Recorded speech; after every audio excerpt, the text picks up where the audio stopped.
Il n'est jamais facile de remplacer un modèle qui a eu du succès.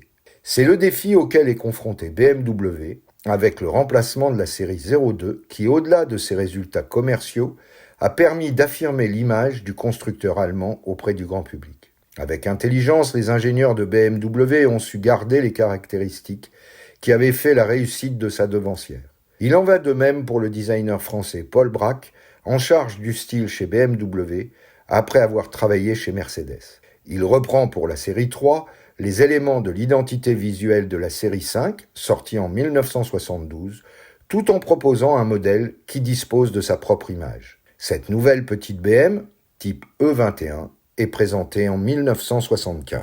Exclusivement produite en version 2 portes, la face avant de la série 3 se différencie de sa devancière par des clignotants rejetés à l'extrémité des ailes et, entre autres, si le célèbre haricot, symbole de la marque, est bien au centre de la calandre, il déborde sur le haut, impliquant un léger bossage du capot moteur. Si celui-ci fit l'unanimité, la face arrière laissa dubitatif une partie de la clientèle qui lui reprochait d'être trop fade. Dès 1976, soit un an après sa sortie, BMW corrige le tir et équipe ses séries 3 d'un panneau noir du plus bel effet qui relie les feux arrière. L'habitacle de cette série 3 a la particularité d'inaugurer un nouveau type de tableau de bord avec la console centrale tournée vers le conducteur. Au-delà d'être flatteur pour le pilote, il propose ainsi une parfaite ergonomie. Ce concept fera école puisque BMW l'introduira sur toute sa gamme et deviendra pour un peu plus de 2 décennies le signe distinctif des intérieurs des modèles de la firme allemande. Pour le reste, la gaieté n'est pas véritablement au rendez-vous, mais la qualité perçue est réelle, tant sur le montage des différents éléments que sur les matériaux utilisés. La BMW série 3 est une propulsion à moteur avant et 4 roues indépendantes. Les suspensions avant sont composées de jambes de force avec ressorts hélicoïdaux et amortisseurs, ainsi que d'un stabilisateur à barre de torsion. Quant à l'arrière, on retrouve des bras oscillants, des jambes de force avec ressorts hélicoïdaux et amortisseurs. Le freinage est à disque à l'avant et tambour ou disque à l'arrière, suivant les versions. Au cours de sa carrière, la série 3 a été proposée avec pas moins de 5 motorisations. On retrouve le bloc M10 déjà vu sur les séries 02 qui se décline en 1,6 litre, 1,8 litre et 2 litres. Le premier développera 90 chevaux dans la 316, puis 75 dans la 315, version d'entrée de gamme qui apparaîtra en 1981. Le second prend place sous le capot des 318 avec 90 chevaux, puis 105 chevaux avec l'injection à partir de 1980. Enfin, la 320 utilise le 2 litres, soit en version carburateur, 109 chevaux, soit avec une injection, 125 chevaux. Cette 324 cylindres cède sa place à une version 6 cylindres en ligne de même cylindrée en 1977. Cette version offre une puissance de 122 chevaux. Il existe enfin une seconde version 6 cylindres, la 323i, qui, avec 143 chevaux, propose des performances de haut niveau.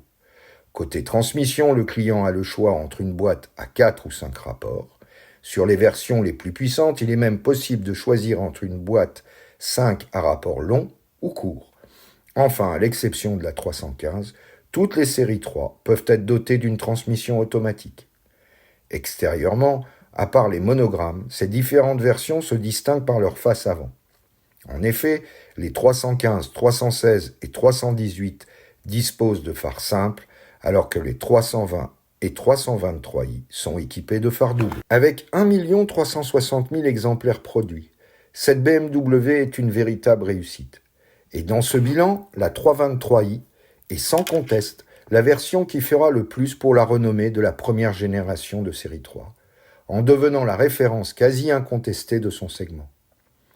Il est vrai qu'avec son 6 cylindres en ligne de 2 litres 3, disposant de 143 chevaux à 6000 tours et d'un couple de 19,5 mkg à 4500 tours, qui lui permet d'atteindre les 190 km/h, de passer de 0 à 100 km/h en 9 secondes et demie, de franchir le 400 mètres départ arrêté en 16 secondes 5 et le kilomètre en moins de 31 secondes, la 323i place la barre relativement haut.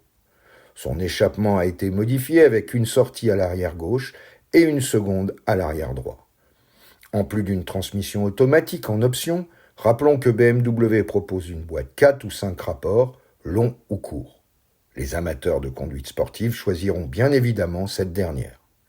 Le freinage a été adapté en conséquence avec 4 disques ventilés à l'avant.